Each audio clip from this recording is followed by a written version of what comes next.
We are recording in our respective home areas of the country. I was like, where are you going with that? I don't know.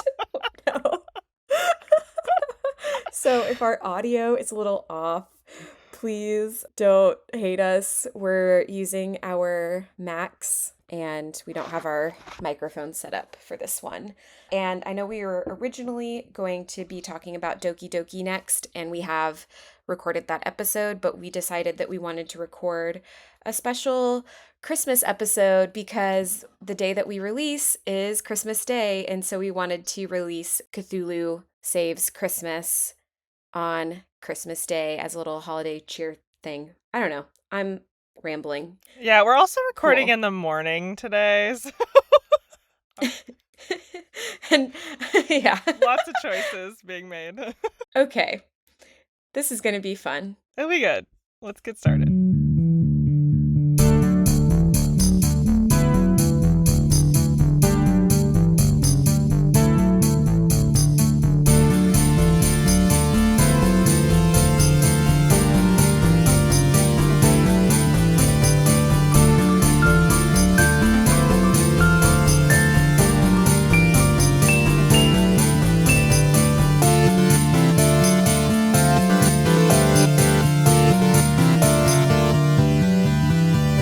Ho, ho, ho! Merry Christmas! Hi, I'm Bridget. And I'm Maddie. Welcome to Baddy Breakdowns, where we break down various games, hang out, have fun, and help you find new games to play. Today, we're going to talk about Cthulhu Saves Christmas. We're going to start with a short description of the game, talk a little bit about how it's made and its critical reception, who made it, and then in the second half, we're going to deep dive on the game and our experience playing it, closing with if we recommend it, who we recommend it to, and our personal rating for that game. With that, let's save Christmas. Okay, I've got the game description, so I'm just going to read the Steam description. It's very short and to the point. I kind of love it. Eldritch horror saves Christmas for fun and profit in this fast-paced, turn-based JRPG comedy. That sounds So right. I thought that was, yeah, it's like, wow. A description that's actually like short to the point and describes the game. I was going to So say a the little bit game is more. also short and to the point, so. Yeah.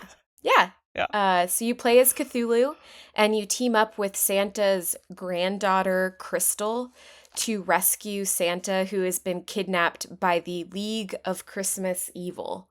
Mhm. And there's the intro of the game. All right, Bridget. Yeah, let's do it. So I am also sleepy in the morning. The making of on this game was a little bit shorter as well, because this was definitely both a small studio and a small production. And I mean, one of the reasons that Maddie and I picked this game up was we were kind of looking for something Christmas themed, and this was $2.99 on sale. So we are like, yeah, let's do it. So Cthulhu Saves Christmas is a game that was made by Zeboyd Games. I don't know if I'm saying that correctly. I hope I am. It is a studio. Jaboy. No. Jaboy. No, I literally have no idea. But it is made by two developers. So they partnered up Robert Boyd and William, I think he goes by Bill Sternberg. And they have been working on actually quite a few different games. Like for a two-person studio, they have made way more games than I expected. And the Cthulhu Saves Christmas is actually a prequel to a different game that they released called Cthulhu Saves the World, which I think is probably the game that people would know the most about. Is that something that you've heard about, Maddie?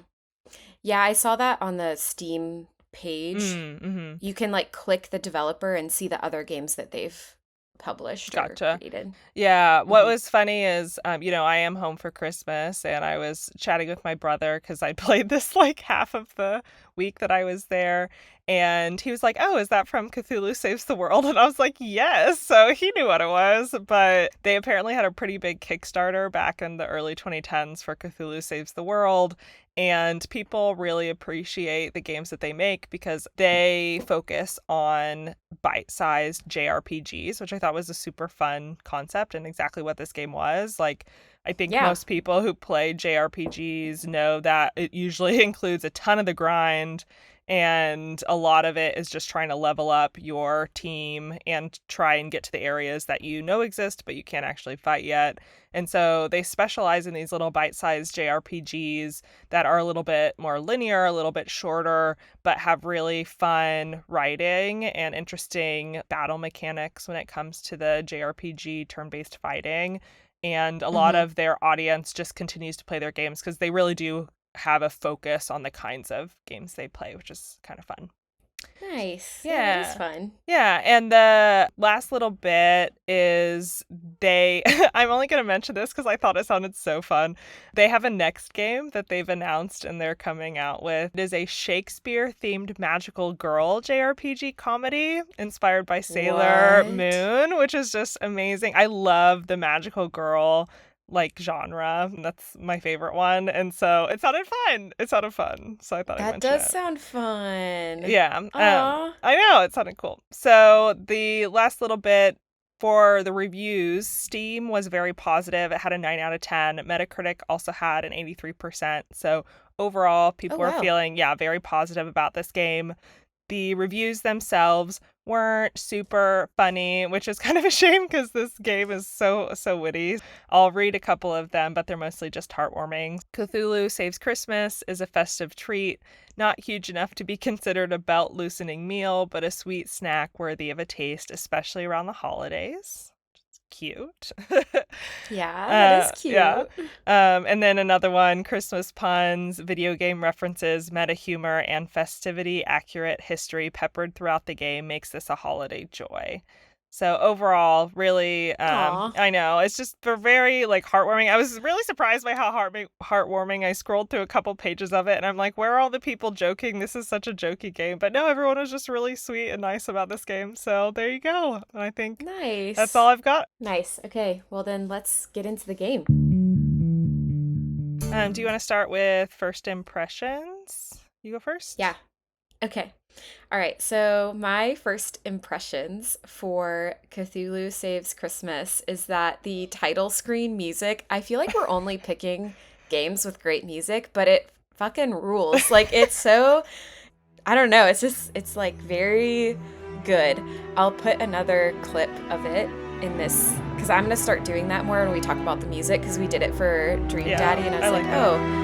I think I should keep doing that because we're picking games with really good music for some reason. I I don't think know why. it would be good if you did that because I honestly do not remember the intro music. Oh, well, Terrible. I will put it right here in the background of all of this. It's very good.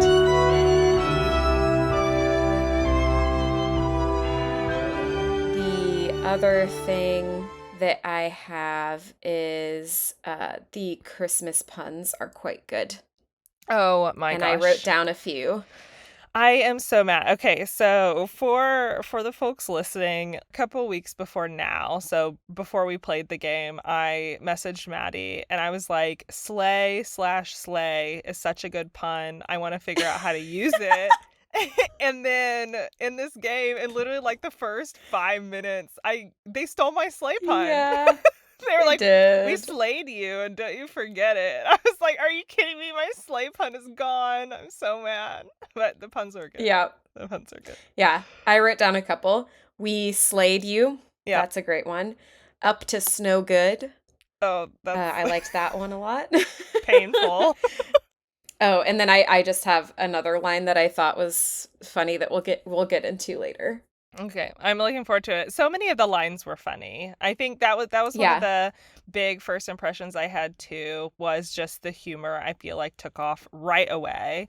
I love when games break the fourth wall. This game just dove right into it, right at the beginning, fourth wall breaking right away, and that I thought was really fun because the gameplay, I think itself, as we'll get into, is pretty simplistic in my opinion, but the writing itself was really witty, and you have a narrator that is Mhm. narrating the game for you, and they're constantly breaking the fourth wall between the narrator and Cthulhu talking to each other. Yes. And I think my Yeah. very favorite like fourth wall break right at the beginning, which is I took up to the tutorial as kind of my first impression this time, but at the end of the Yeah. tutorial you get a boss called Jack Frost. Yes. And Yes. he's like, I'm all powerful. And Cthulhu's like, nah, we're too early in the game for that. And then Yeah. and then he's so mad. He's like, I'm a tutorial boss.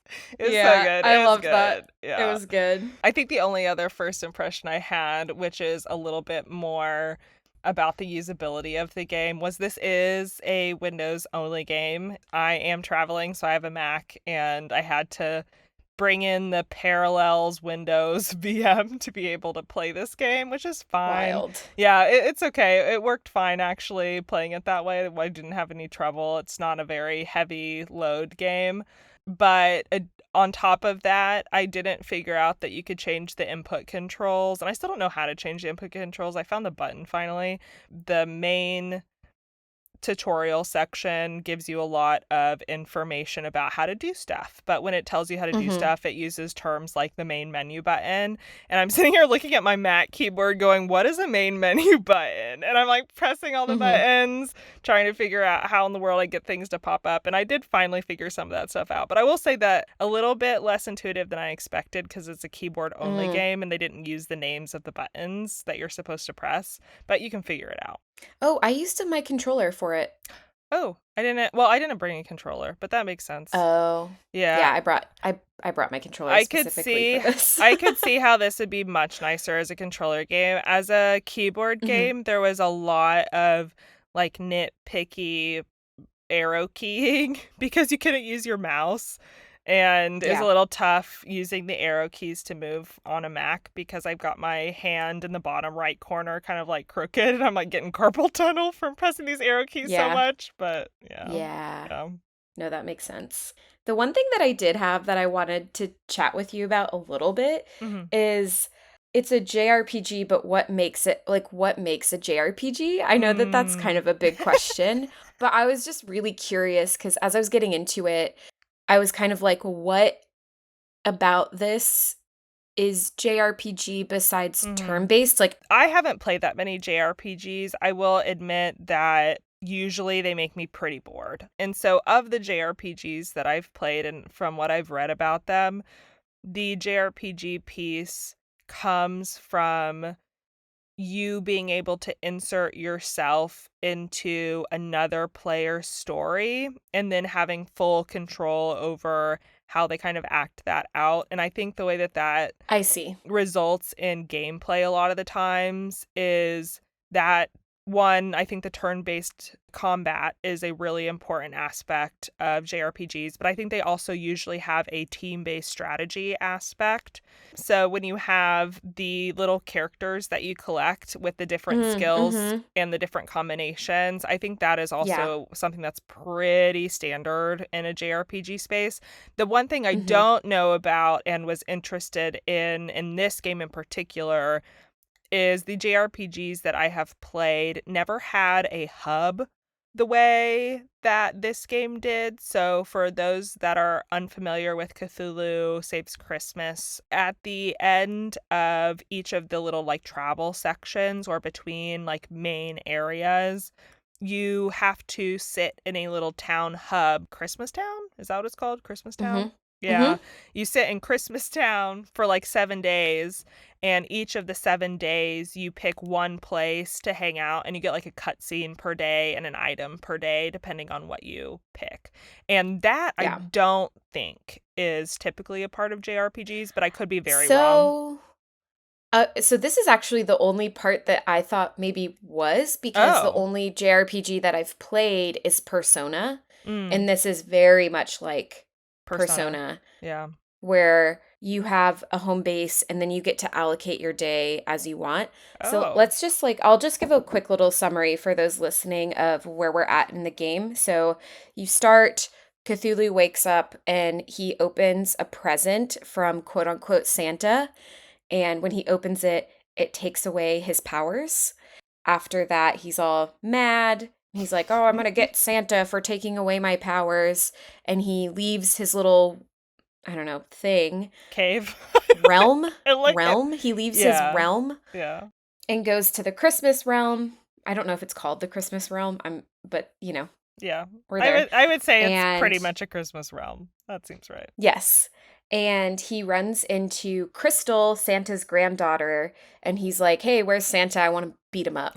She says, oh, Santa was actually kidnapped. Your gift was from the League of Christmas Evil, and they took your powers away, so we have to defeat the League of Christmas Evil to save Santa, and then Santa can give you your powers back. And he's like, okay, fine.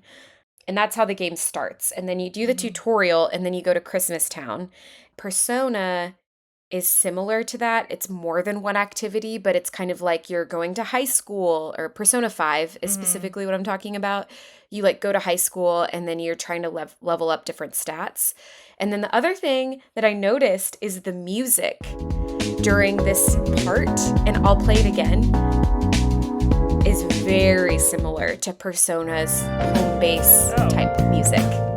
So I think it was very directly inspired by and referencing Persona 5, maybe specifically, I don't know for sure, their music in the downtime that you have. Well, that's interesting. Because, like, yeah. So the amount that I made it into Persona is not enough for me to be able to say even what the Persona gameplay was. And so it's really interesting to hear you say that hub was a part of it, because that was the only part I was like, I wonder if this is typically in JRPGs, and Octopath didn't just do that, you know? And it's so maybe all of the pieces that they took are just pretty packaged JRPG stuff, because it is a really short bite-sized game. It's a very quick game. I think I got through it in like 5 hours or something like that. And I was 7, but okay. Well, what difficulty did you play it on? I was about to ask you. I was like, I played on the earliest. I played on sane difficulty because, yeah. I didn't really I did want insane. Oh, is that the middle one? Oh, the middle one. Okay. No. I did the middle one. For what it's worth, I do have thoughts later on the difficulty, and I should not have picked sane. That was a mistake. It was a big mistake. Okay, interesting, because I flip. Oh, okay, we'll talk about it later. Towards the end. Cool. Okay, so after you do the first Christmas Day thing, you go to defeat the first member, or I guess the second member technically, because Jack Frost, the tutorial boss, was the first. And then the second person you add to your party is Baba Yaga. Yeah, did you read about which Baba Yaga? Thought was... I mean, I know about Baba Yaga, like the swamp witch. I did it, and I was like, who is this girl? What? I know. I was like, who's this girl with a chicken on her head? What is happening? Well, I know that Belsnickel is real, and I wonder if this is also a real thing. So I searched it up, and I see this like grotesque monster thing, and I'm like, oh, dumb. Yeah. So the reason I know about Baba Yaga is there's like a acquaintance that I have in Seattle, and he's like a very funny, like dry, strange humor kind of guy. And he one time he just sent me a BuzzFeed quiz about Baba Yaga, and I don't talk to him very much. And I learned about Baba Yaga, and I can't believe you took it. Why'd you take it? I don't know. I was like, okay, he's like reaching out, trying to be friends. Anyways, that's why I know about Baba Yaga. Okay, that was my intro. My intro is this girl with a chicken on her head, and that's fine too. That's fine. Yep, it's great. I loved Cluck Cluck the chicken. It was a good touch. So the chicken on Baba Yaga's head is called Cluck Cluck. The one thing that I'll mention about Baba Yaga, and I just, please help me understand. So, as per typical JRPGs, when you get a party member, they have special like skills, and hers had something to do with chicken power, and I still don't know what chicken power is. I didn't understand it. I actually have that in my notes. I don't think I ever got how to utilize her. Me neither. The Baba Yaga character, because so much of her stuff, and I couldn't figure out if it was just a joke, grants you 50% more chicken power, and you're like, is that good? Is this a joke? And then Yeah. it actually shows you the percentage on her Yeah. name. If I get more chicken power, am I more powerful? I don't understand. And so Yeah. I just couldn't figure out how to use her. So I just used her and ignored the chicken power. I did too, and as we get into more of the gameplay, like I think towards the end it started hurting that I didn't actually take the time to really learn about how to utilize Oh. each of the characters, especially Mhm. on the insane difficulty. But the next League of Christmas Evil, because I wanted to mention each of Yeah. the members, was the Yule Lads, which I I thought was loved. really funny. I loved it. Yeah, I think the my Yule my Lads. favorite part of the Yule Lads is that when you go to fight them, you have all these like 12 Yule Lads or whatever, and they're like, haha, we're gonna fight you at 12 versus 3 at the time. And then they're like, oh, well, the game engine actually only supports 5, so you only get Yes. 5 of them. I was like, I that's thought that was really good too. so funny. Okay, so after you fight the Yule Lads, you pick up Belsnickel, and do you know what this is referring to? I've Yes. never heard of Belsnickel. Can you So- explain it to me? I actually did take this note, and it was funny for me. So Belsnickel, it's like a schna. The only reason I know Belsnickel is because of The Office. And have you watched The Office? Yeah, but I Okay. don't remember it. So it was a scene with Dwight, and he comes in with Mm. a whip on Christmas as Belsnickel, and he's like, have no fear, Belsnickel's here. And he has like a song that he sings. I can't remember it for the life of me, but he has a song that he sings about like Belsnickel and the naughty children at Christmas and all this kind of stuff. And he like names people impish or admirable, and if you are impish, you get like a whack with a whip. It's a very it's a very intense but a very funny scene. And so I started quoting it as soon as they were like Belsnickel, and then they started referencing a TV show and bleeping stuff out, and I'm like, oh, they're making fun of people like me, who immediately was like, haha, The Office. I was wondering what TV show it was referencing. Yeah, I'm pretty sure I'm it was glad The that you got Office. that. And I'm pretty sure it was me they were making fun of, and that's fine. I appreciated it. Okay, so the next the next member of the League of Christmas Evil is the Mouse King, not the Rat King, but the Mouse King. That one was fine. Yeah, I don't think that one was probably the least memorable for me, except for this is where they started quoting, you can beat people with the power of friendship, because that's how things work in games. And so you had all these mice, and they're going, but we're not friends. And that was pretty funny. Yes. That was pretty funny. Yeah. And then the next one is a character named Mary Lude, and I also wrote, I don't know what that's referring to either. Yeah, I didn't get that. I cannot help there. I don't know what that is. Okay. And then the next one is Belle, a giant Christmas bell monster. It didn't even really Which look like a was- bell, in my opinion. Yeah. Oh. And then the next one was the giantess Kryla, which I don't know what that is either. And then the last one, or the not last one, but last one, is Krampus. Yeah, which I think And- everybody kind of knows. Yes, which everyone knows, kind of Krampus. Okay, so there's the official League of Christmas Evil. Yes. As you're going through the game. And so at this point, let's give our mid to end game maybe thoughts. And I have one thing that I wanted to talk about specifically that made me laugh. Okay, you seem excited, so do it. Oh, okay. So after each area, so after each boss that you beat, like we said, you go to the Christmas town and you get to do your various things around town, and it either gives you items or weapons that upgrade each of your characters. And some of the stuff that you can do around town is hang out with the members of your party. And if you visit Belsnickel or Belsnickel, what is it? Belsnickel, Besnickel. Belsnickel? It's Belsnickel. Belsnickel. I'm struggling. It's kind of kinky. Did you ever do that? Oh, no? What? Wait, okay, no, but Okay. I did his because I got all of the relationships. I got the achievement for, like, dating, well, not dating, but like building the relationships Oh, with all maybe of you them. like sped through it because you tend to. I It's know that true. you said sometimes you tend to do that. It's true. Um, The only one I paid attention to is Baba Yaga, so. so if you visit Belsnickel, he tells Cthulhu that he's been naughty and whips him.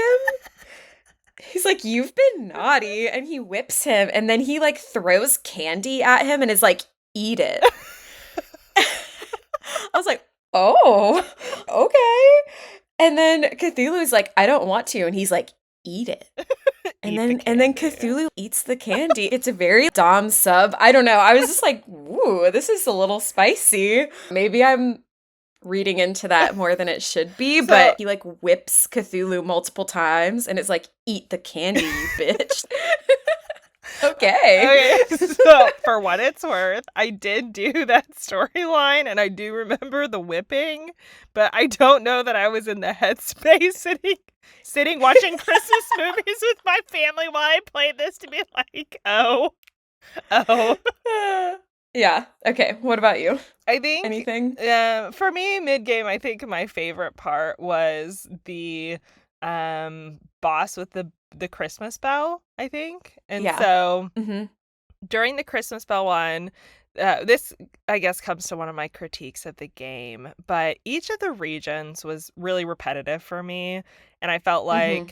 I felt like the majority of the reason about mid game that I was playing was to hear the dialogue and hear the funny Mm-hmm. jokes, because the gameplay in each region on the easy difficulty level was button mashing pretty much. Like I could pick just about anything and I didn't die the whole time. Mm. It was very straightforward gameplay. And so I was pretty much only playing for the funny jokes. And so in the middle, I was really pleasantly surprised when we get to the bell and the Christmas carolers, Christmas evil boss, because Mm-hmm. you get bumped into this alternative dimension that is described as a pocket dimension that is both eviler and a little chickenier, which is amazing. And then chickens could talk in this dimension, and I just loved it. Mm-hmm. I loved that Yes. Cluck Cluck is sitting there on Baba Yaga's head and is actually like talking to you and giving story and all this kind of stuff. And it was actually a little devastating when we had to leave the pocket dimension and poor Cluck Cluck starts to slowly go Pock, pock, Yeah. pock, because it can't I talk anymore. know. And I was like, oh no, it lost sentience. It was very sad. But I really liked that section just because I thought it was really creative and fun. But I think for the most Yeah. part in my mid game, the most that I was thinking about was, hey, this is a really funny game. It's really well written, and I laughed so many times during it. The problem is for me, the gameplay just didn't feel exciting to me. I don't know. And I kind of wanted there to be more. Yeah, I thought it was really repetitive, and I think this is where the insane difficulty might have been the better move, at least at this Yeah. point, because I did have to pay attention to like enemy weaknesses Mhm. and try to match up the attacks with enemy weaknesses or play to the strengths of each of the characters. Yeah. But yeah, I mean, I thought it was really repetitive as well. Like it kind of started to drag for me, especially towards the end. Mhm. And that's when I switched it. I actually, for the last two bosses, I switched it to Sane Oh. because I was kind of done with the gameplay. Yeah. Did you So with on insane difficulty level, did you still get all of your health back after every single like random encounter? yes, which I did enjoy. I Oh, actually okay. liked that. I couldn't I think it would. I don't know. You don't know if you liked it or not? I couldn't figure it out because I think at first, during like maybe the first hour or two, I was like, this is really nice. I don't have to worry about having to redo all the stuff or dying all the time or micromanaging like my health bars and all that kind of stuff. And so that felt good to me. But I feel like about halfway through the game, every battle felt pointless to me because I knew as long as I could make it to the end of this battle, then I would be fine. So during the gameplay, I don't know that we described this yet. you have both your per character powers, which you have a set Mm-hmm. of 4 that you get to manually select yourself, and then you get a set of 3 that are randomized, and 1 that's like your reset the uses of these skills that you have, because you usually only get like 1 use of them unless it's otherwise like stated that it's reusable. And so you have this like set of per character skills. Then you have your items, which are actually reusable between each battle, which I did not know. And so I didn't use any items for like the first half of the game because I thought that I would lose them and I didn't have very many. And then you have a last tab, which is like this combined allies tab where you have special powers depending on the ally that you're on and their like combined powers with another ally.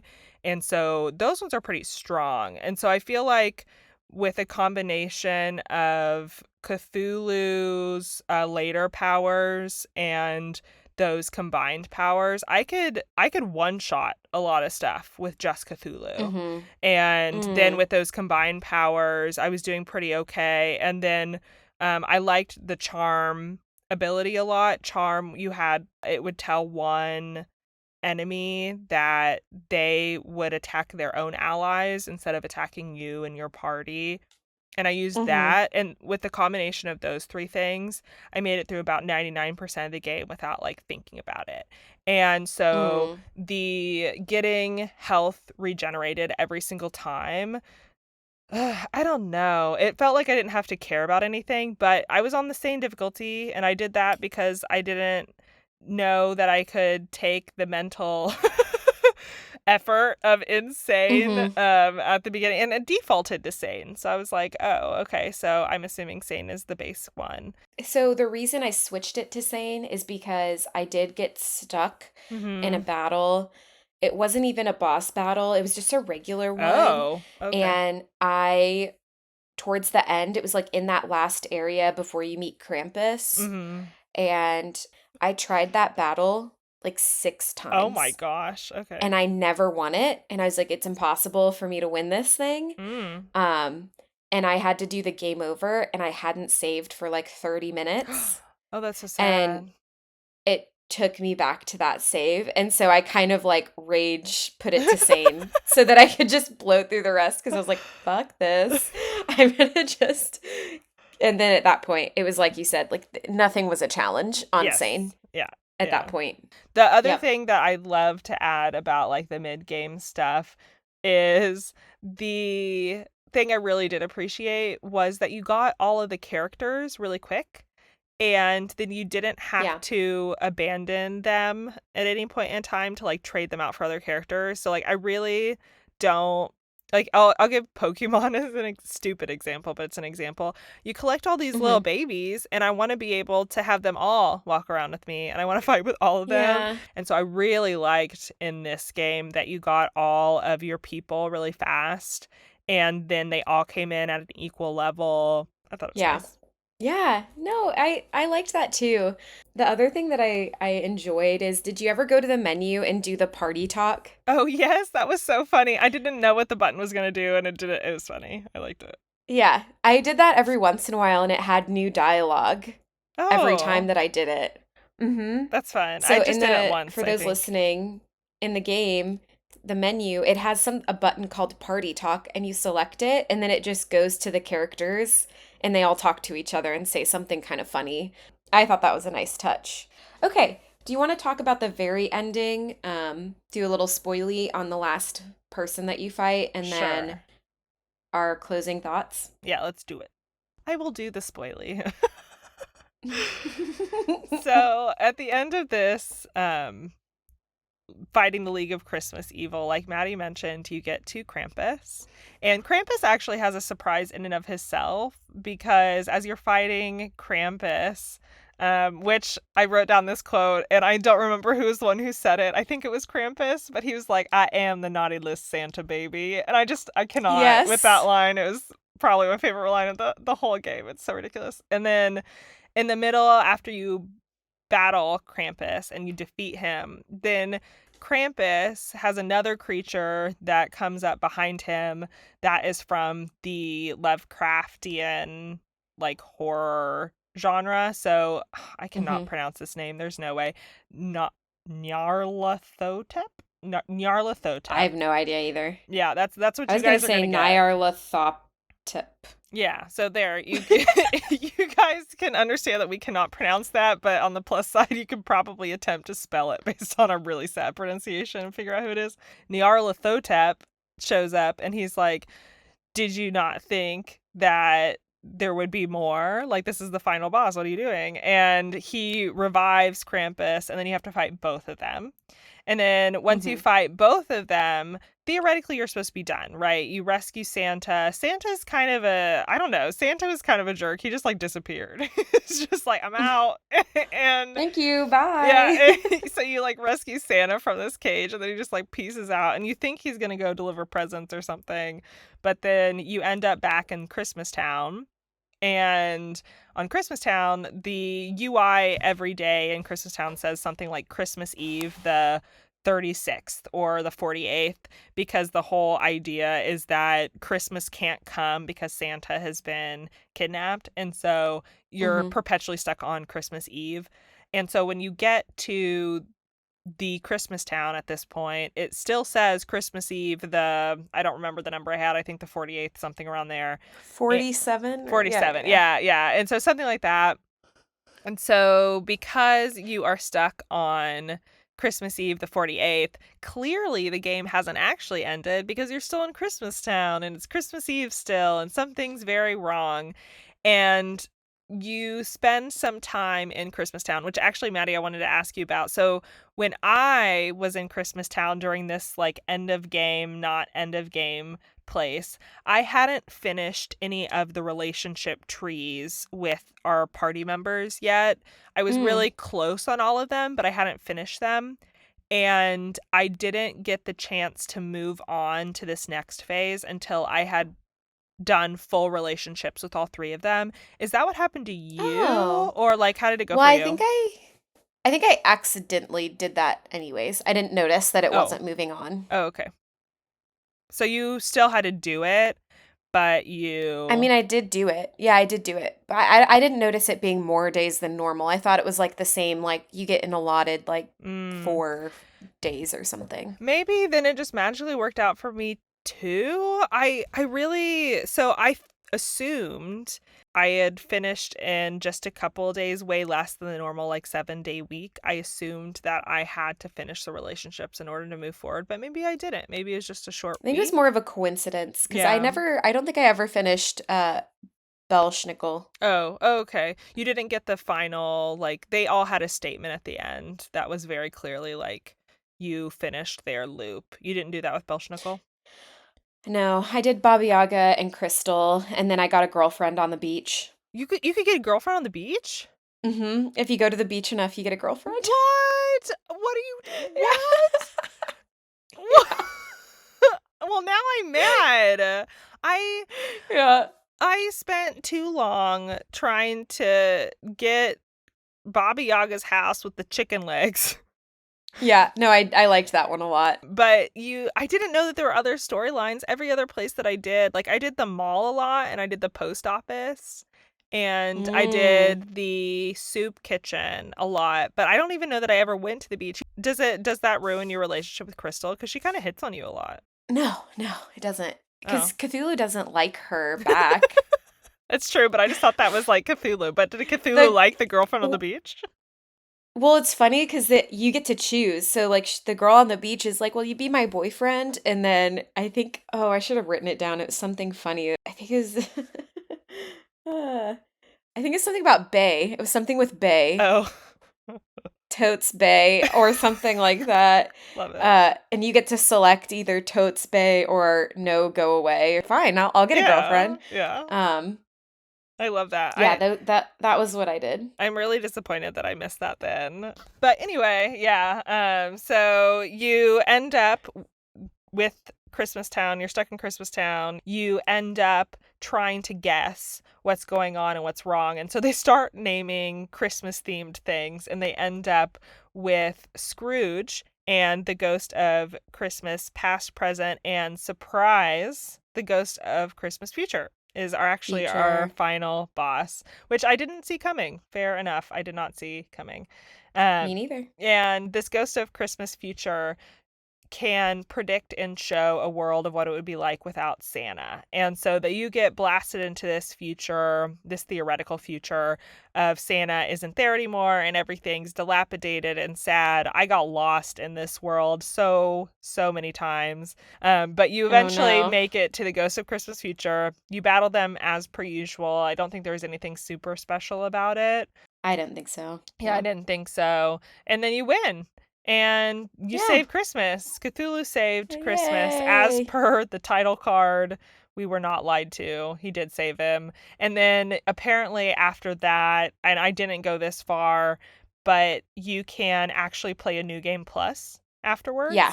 Yeah, and You can. I pressed the button and the dialogue was pretty funny. Like, why am I back here? I don't want to be here. But, you know, you end up in a New Game Plus. It looks like pretty much the same thing with maybe some different weapons. So I didn't keep playing because I was pretty done at that point. But there is Yeah. a New Game Plus for people who wanted a little bit more because it was pretty short. Yeah. Oh, and then the other thing is Santa does stay true to his word Oh. and gives Cthulhu his powers back. Yes, at the very end. That's a good call. And they reference Cthulhu saves the world there. They're like, no, he has to have his powers back and it'll work out fine. Don't worry about it. And that was pretty funny. It made me kind of want to play the other one. Yeah, I did kind of want to play the next one too. Yeah, because I had heard based on what I had read that the next one is a little less linear than this one was. And so I was kind of interested to see if you got some of the humor and having it be a little bit more complex would be a little bit more interesting for me. But and my brother really liked it because I was chatting with him about it. So maybe I'll give it a shot. Okay, closing thoughts. Closing thought for me, I don't know that I'd give it the highest rating, but I'd probably recommend it because it was just $3 and it was really funny. And it did get me into the Christmas spirit, which is really what I wanted at the end of the day, you know? Yeah. What about you? I do agree. Got me in the Christmas spirit, and the other good thing about it is you can adjust the difficulty at any time. So that's why I enjoyed that I was able to sorry, my dog is drinking water in the background and I really hope it's not getting picked up. It's okay. It's not this isn't live, so we can, it's fine. I can try editing magic on it. I would recommend it to people who typically are fine with turn-based combat. If you don't like turn-based combat, I would honestly maybe skip it, or if it's like on sale, play it on the same difficulty if you want to just experience the story. Yeah. And then I will say that my favorite part was actually the Christmas Town, like in between parts, to be honest. Personally, for me, a 2.5 out of 5, like right in the middle. Maybe a 3 if I'm going on like the story. I guess 3 out of 5 tentacles. Baba Yaga. Chicken heads. Chicken eggs. You can be chicken eggs and I'll be tentacles this time. Okay. I think I would. What's your rating? I would give it honestly 2 tentacles. Okay. Yeah, that's fair. I loved the writing, and that is the reason I'm giving it the 2. But I think because I dislike JRPGs in general, I was just too bored, and I found myself about halfway through being like, oh no, I have to finish this game.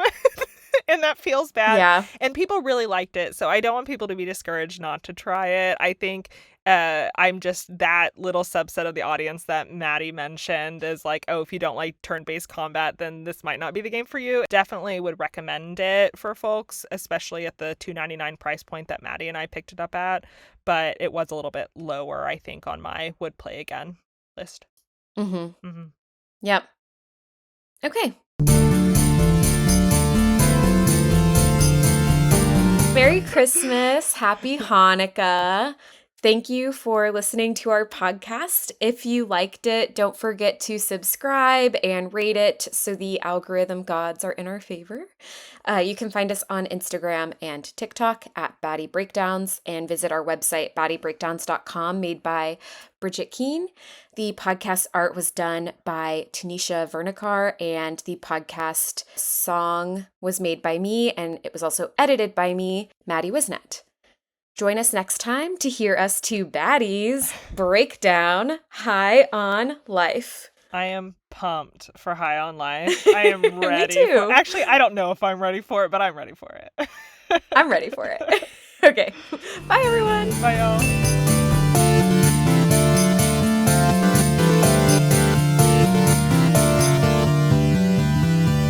Ho, ho, ho! Merry Christmas!